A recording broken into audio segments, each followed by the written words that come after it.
Découvrez dans cette vidéo l'intérêt des verrous dans Photoshop.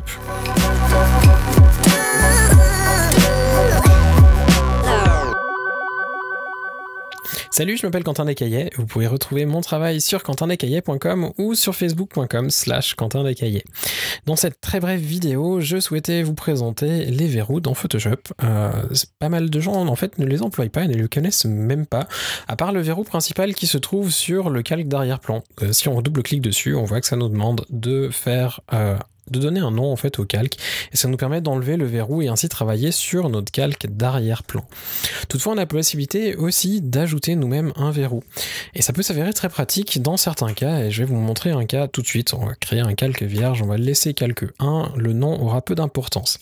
Je vais prendre mon outil correcteur qui se trouve juste là dans ma barre d'outils, ou J sur le clavier pour y accéder, et ensuite je vais faire un petit peu de nettoyage, enlever de très petits trucs qui me gênent, et les enlever rapidement, pas forcément très proprement. Si maintenant je zoome et puis que par malheur je prends l'outil curseur, et mince, je viens de déplacer mon calque mais je l'ai pas vu. Si je continue à travailler, eh bien il n'y a rien qui se passe, hein. Finalement ça continue de nettoyer tout à fait normalement. Sauf que si je dézoome de mon image, on voit que c'est un petit peu la cata, il y a ça qui a été déplacé à un endroit où finalement ça n'a pas vraiment sa place. Alors vous allez me dire, comme j'ai pas trop de travail dessus, je pourrais simplement l'effacer et le refaire. Effectivement, mais en l'occurrence, c'est vrai que j'ai pas beaucoup de travail qui a été fait dessus.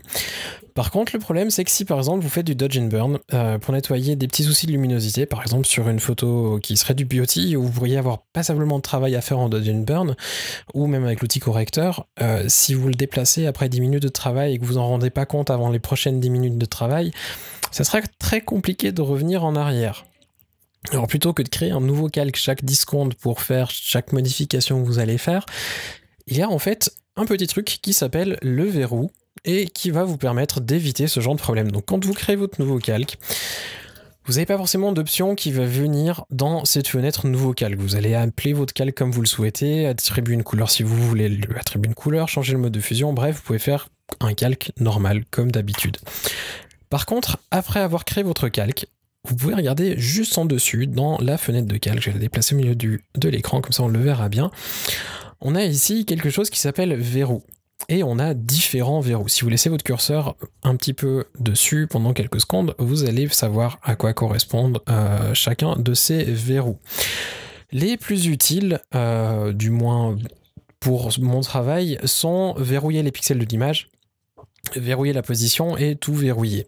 Tout verrouiller, ça correspond finalement à l'arrière-plan. On ne peut pas le déplacer, on ne peut pas peindre dessus, on peut absolument rien faire sur le calque de l'arrière-plan.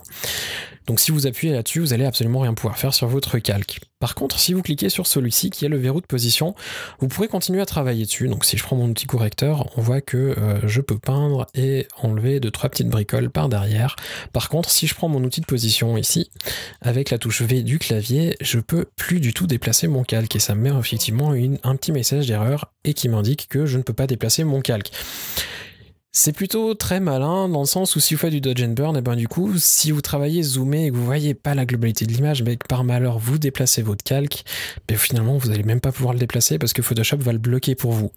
Et du moment où vous avez fini de travailler dessus, comme ça arrive des fois, on continue à travailler et dans la précipitation, on a oublié de changer de calque.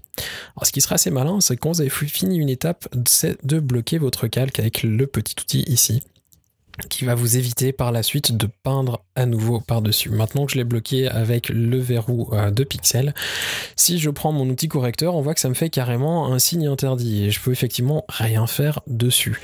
Je peux pas peindre, je peux pas utiliser l'outil correcteur, je peux rien faire dessus, je pourrais pas y toucher. Du moins avec la majorité des outils. Peut-être que certains fonctionneront, mais ça c'est une autre histoire. Bref, ça vous évitera surtout les gros dégâts en bloquant avec ces deux petits verrous.